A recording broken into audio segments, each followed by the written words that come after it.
So evolutionarily, we would have had many mothers. So in 97-ish% of human existence, we would have lived in more of a tribal structure, and parents other than our own, or adults other than our own parents, biological parents, would have been taking care of us. In fact, the majority of the time. And so it makes sense to me that we need a bunch of different kinds of mothers, right? As we're growing, we have a bunch of different kinds of needs, and different people meet different needs easily, right? And being one kind of mother often precludes spending a lot of time being another kind of mother, right? And we need all of those things as children. We need all of those experiences and all of those different kinds of relationships in order to feel whole and like we belong. If instead we're raised in these individualistic households that we have now, where there's one or two adults in a household with children, then what often happens is the kind of parent that parent is the kind of parenting or mothering, the care that we get, and we don't get other types of care. It means both we don't know how to give that kind of care, we also don't receive it. And so Landscape of Mothers is really about that acknowledgement. There are a lot of different kinds of mothers. There isn't one kind of right kind. There isn't one way to parent or to mother, to take care of. There are lots of different ways, and we need all those different ways.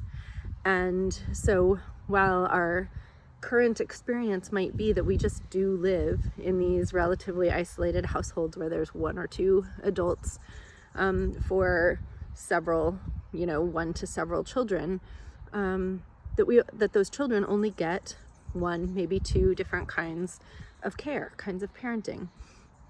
And so Landscape of Mothers is from that position where we live in these isolated households.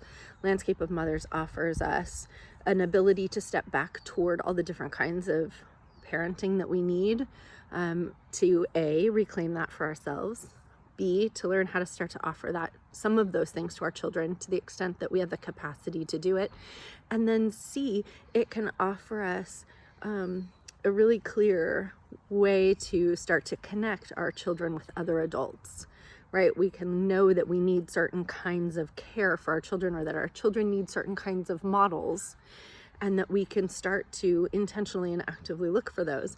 And in our society, it doesn't mean we're going to find them, unfortunately, but at least it gives us a direction and a way to begin to build a community for our children that includes not only other children, but other adults that have different kinds of mothering or caring to give. So that's one good reason to